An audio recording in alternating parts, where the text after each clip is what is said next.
The Edwardian era, the last period in British history to be named after a monarch.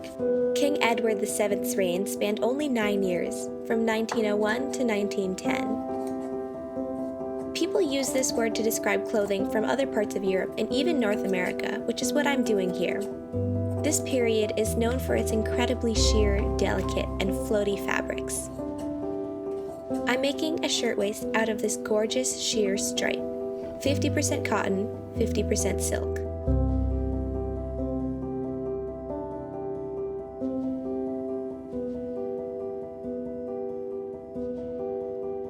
The shirtwaist, a name which refers to anything from a plain, sturdy, working woman's shirt made from stiff cotton to a sheer, extremely delicate blouse made entirely of pin tucks and lace.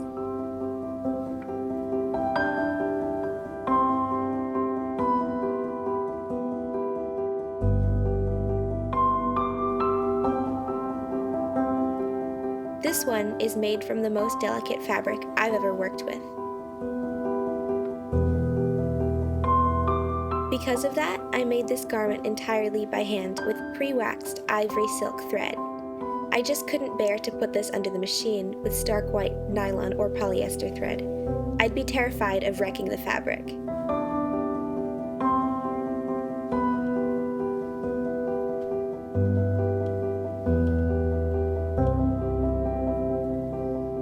This garment might be the closest thing to a historical recreation that I've ever made, just in that the materials and techniques used are strictly historically plausible. I think it's important to make a distinction here. A large part of what I find incredibly enticing and intriguing about this project is how historical it feels, how this shirtwaist, when I finished it, just felt like a time-traveling piece, like something I could put on and just instantly go back 120 years. I love that, and I know a lot of you do too. But it made me think about how that's not everyone's goal.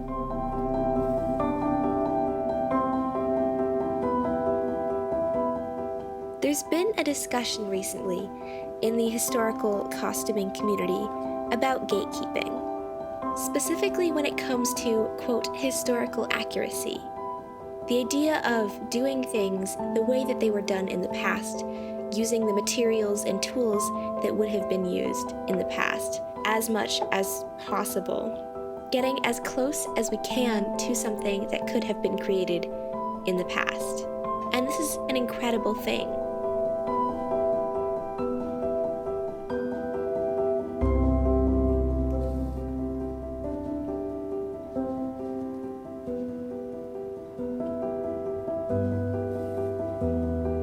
But not everyone is on the same playing field when it comes to historical accuracy. For one thing, historically accurate materials are often more expensive and harder to find than the alternative.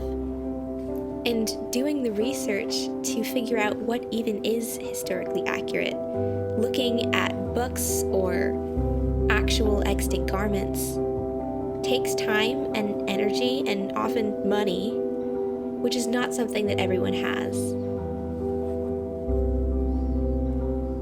But more importantly, it's not something that everyone wants to do. It's a very interesting feeling when you realize that something that you hold in high regard is not held in high regard by someone else.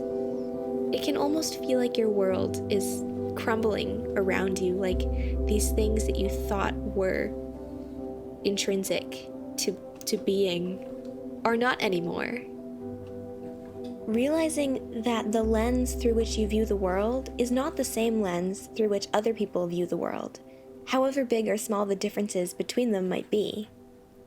Not everyone who makes historical clothing is going for historical accuracy. Some people just like to look at historical dress and take inspiration from it and create new things with what materials and resources and tools they have access to.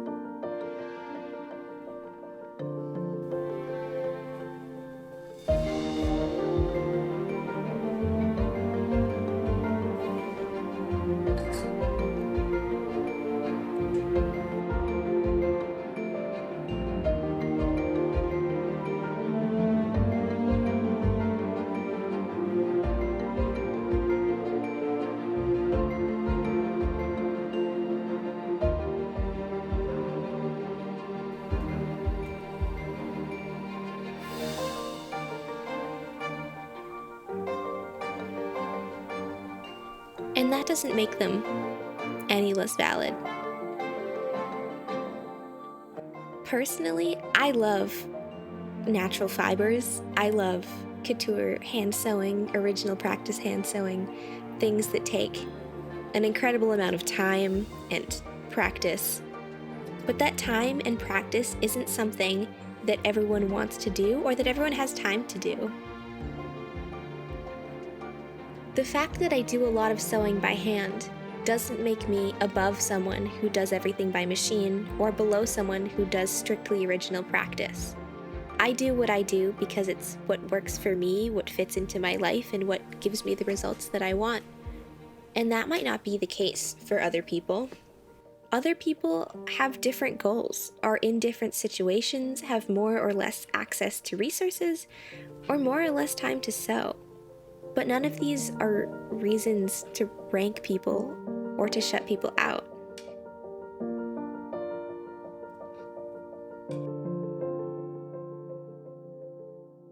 This blouse is wonderfully floaty, and sewing it entirely by hand just makes it that much more delicate.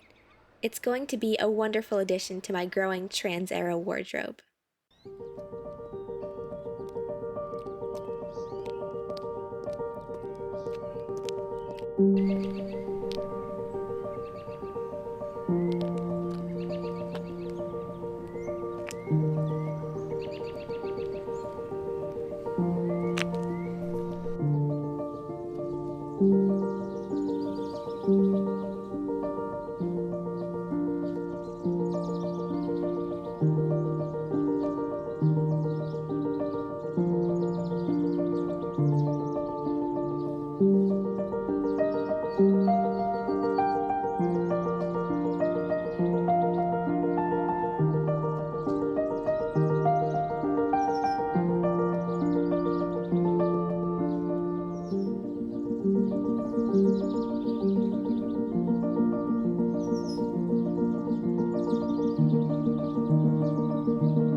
I grew up believing that I was better than other people because of things that were out of my control.